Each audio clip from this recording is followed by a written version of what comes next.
morning, coaches! Ayan, so today, tuturuan ko kayo kung paano mag-propagate ng iba't ibang herbs. Ayan, so for our topic for today, ang ituturo natin is how to propagate Italian oregano. So, ano ba yung Italian oregano? Italian oregano is actually a shrub. Okay, ano yung difference ng shrub sa tree at saka herbs? Okay, so yung tree, it has a sturdy wooden body. Okay, ang tawag sa kanya is trunk. Okay, on the other hand, a shrub is actually something that is smaller pero woody pa din yung kanyang katawan. Okay, so yun yung difference niya. Tapos ano naman yung herbs? Yung herbs naman, soft. Okay, soft yung kanilang katawan. Okay, so a little trivia, what is, okay, a banana? Is it a tree, a shrub, or an herb? Alright, so a banana po is it's an herb. Ayan. So, it's actually the biggest herb available. Alright? So, what we'll be needing para mag-propagate ng Italian oregano? Of course, the shrub. Okay, it has to be available. It has to be around this big na. Ayan. So, kailangan mature na siya or marami na siyang branches para meron ka ng ikakat. Okay? And what we'll need also is a pruning shear or a pair of scissors to just cut it. Pwede rin cutter or kung ano man yung available.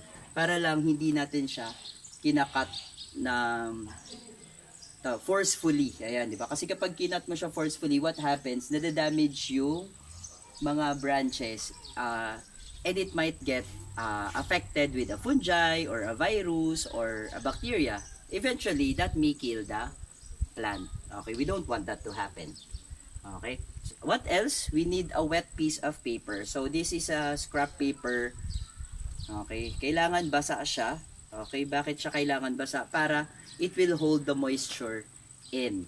Okay. So, let me show you one. Okay. Ayan. So, akala nila before, it would be easier to actually propagate an Italian oregano by the roots. Okay. Hanap ka ng stem na may mga ugat na and then propagate it. Akala ko before it's easier that way, pero I tried it. It's good. It's a good way to propagate, pero it has a smaller chance of getting a good sprout kasi minsan nabubulok siya. Okay, so what do we do? Ayan. So, eto. Okay. We just cut it yung towards the end na. Ayan. Ayan, may spider pa na bonus. Ayan. So, this is a cut Italian oregano stem. Okay. So, how do we do this? Ayan. So, itong part na to, ayan, we just remove the leaves here. Ayan. Tapos, itong part na to, ito yung ilulubog natin sa soil later. Ayan. So, we only need 1, 2, 3, 4 or so nodes na nakaangat sa soil. Tas the rest, etong part na to, will go down the soil. Ayan. So, bakit ko rin nanilis yung extra leaves? Okay. Para it's easier to actually keep it in our piece of paper. Also, it will lessen the chance na mag-respire or maglabas ng water kasi there will be lesser leaves already. And so, let's go. Let's cut some more. And so, medyo nagtitake ako ng time kasi I'm looking for yung mga dulo na part ng Italian oregano kasi it's easier to propagate yung medyo fresh pa, yung young. The younger it is, the better it is. Okay, sa pagpo-propagate. Kasi kapag mature na or medyo woody na siya, medyo matagal na siyang mag-generate ng kanyang mga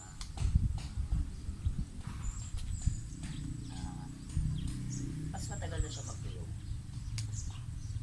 Kasi ito, young pa, buds pa lang, it's easier to grow.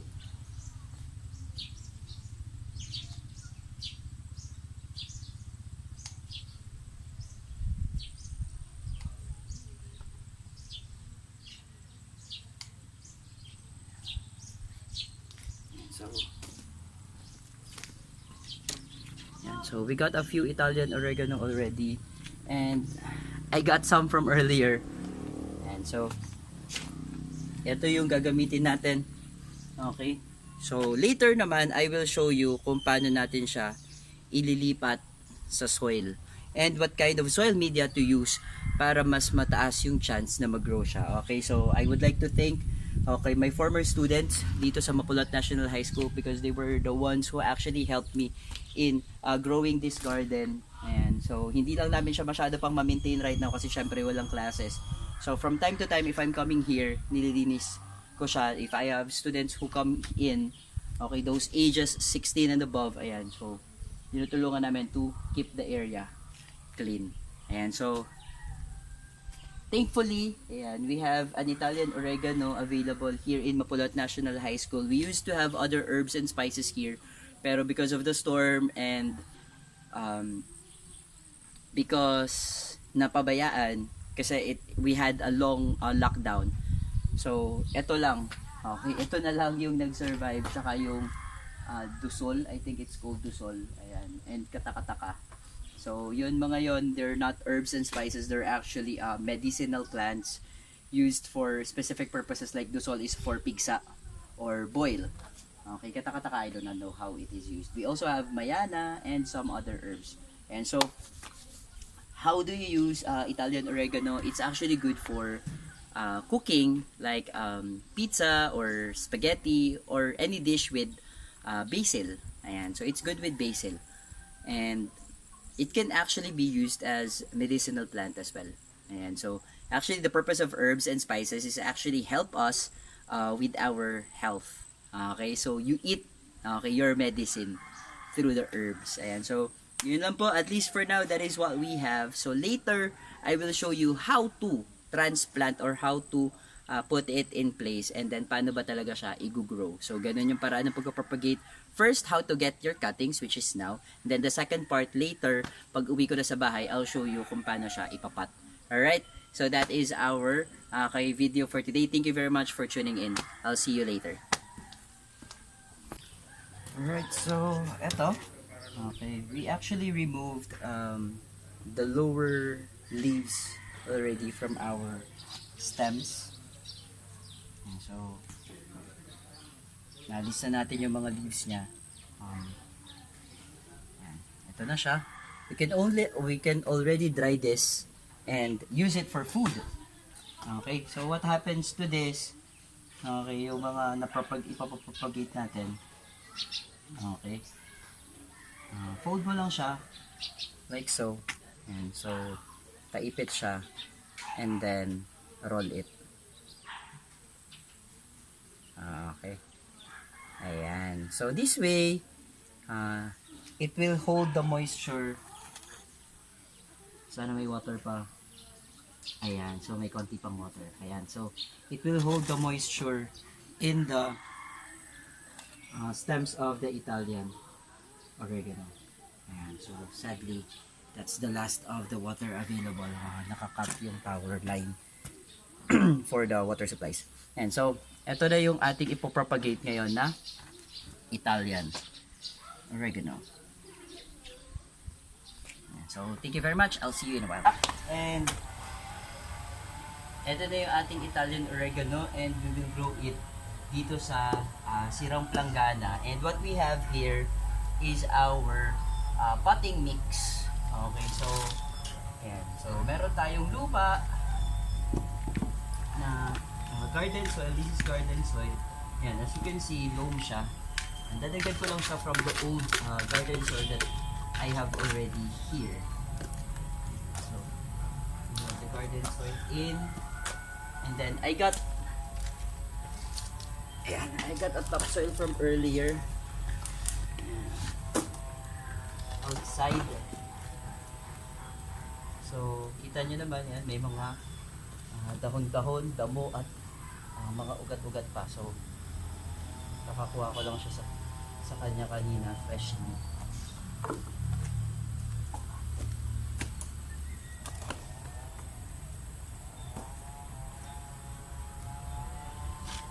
And then we also have coconut pit. So, what does it do? Nakakatulong siya to keep the moisture in the soil. So, konti of everything. We also have, okay, this is vermicast. Okay, so ano naman yung vermicast? It's actually the excretions of African night crawlers. They are earthworms, which actually helps as improve the soil conditions. Okay, it adds nutrients to the soil. And lastly, we have here, this is animal manure from carabao, horses, cows. Yan. So you just put it all in. Okay, so this is our soil mix. And then what I have here is a garden claw or a hand rake. So you just mix the soil in. So just mix it together para yung garden soil mixes with the compost, and it mixes with the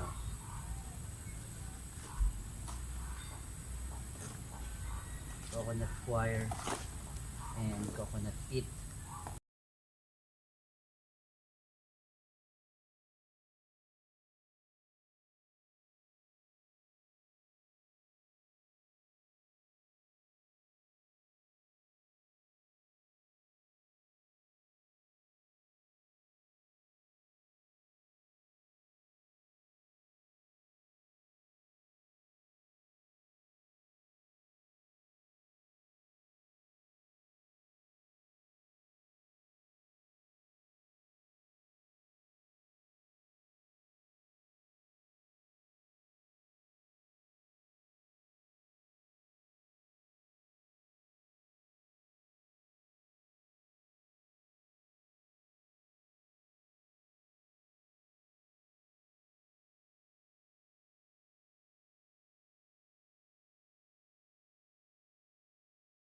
The purpose, I think I told you the purposes of the soil mixes in my old vlogs.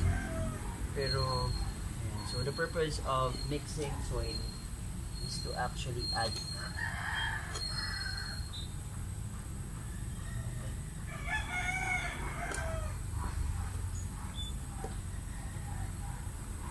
I already killed 2 centipedes.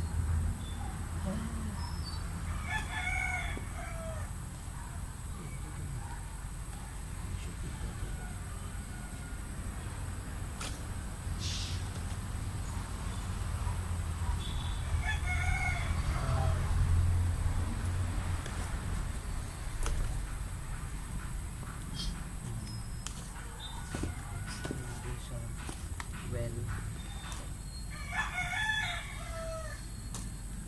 so this will keep the moisture in. The coconut pit will keep the moisture in, while the garden soil and the topsoil will actually provide nutrients to them.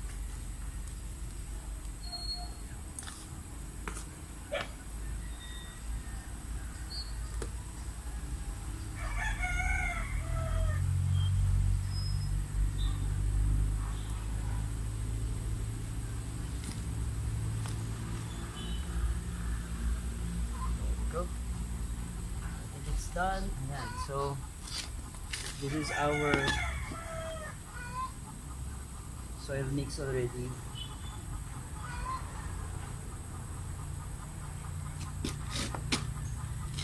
This is our soil mix, and ngayon ilalagay na lang natin yung Italian oregano. So, as I've told you earlier, okay, so this is our plant. Okay, yung walang leaves, tulubog natin siya sa soil. So, how do we do that? Ang gagawin po natin, by threes.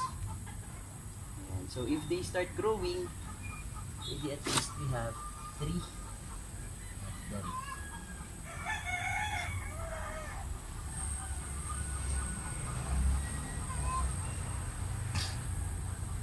Do them by threes.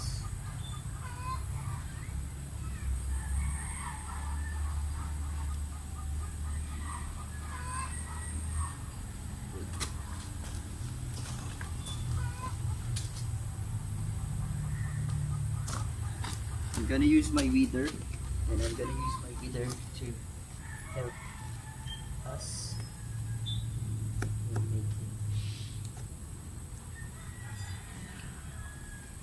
punching holes into the soil.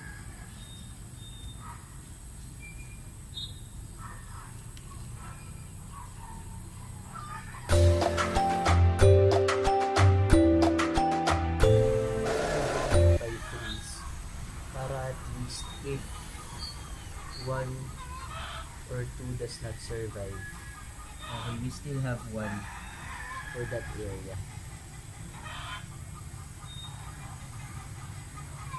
Alright, so that's what I want to happen.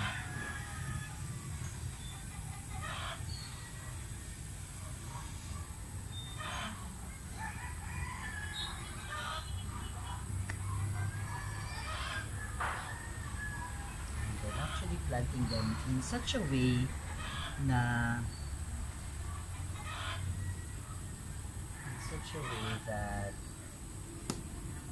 they are evenly spaced, so that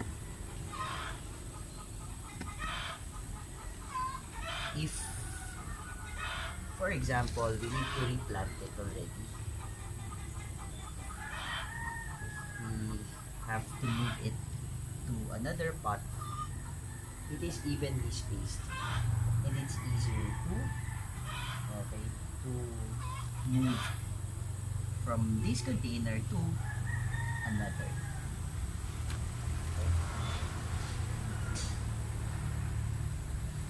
So they are evenly spaced. And uy, sakto, amazing. Diba? Law of attraction. So there you have it, my friends. The Italian Oregano has been moved. Alright, so come here.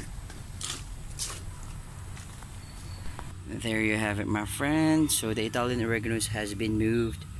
Alright, so there you have him. Alright. So thank you very much for watching. If you like this video, okay, please do not forget to like, subscribe, and share to my YouTube channel. And of course, that is the end of our video. Okay, and so this is our Italian Oregano. Didiligan ko na lang siya after, and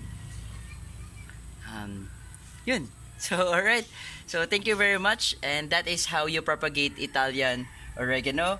I am TJ Pia, and thank you for watching. You have been coached. Alright, see you on our next videos. Bye bye.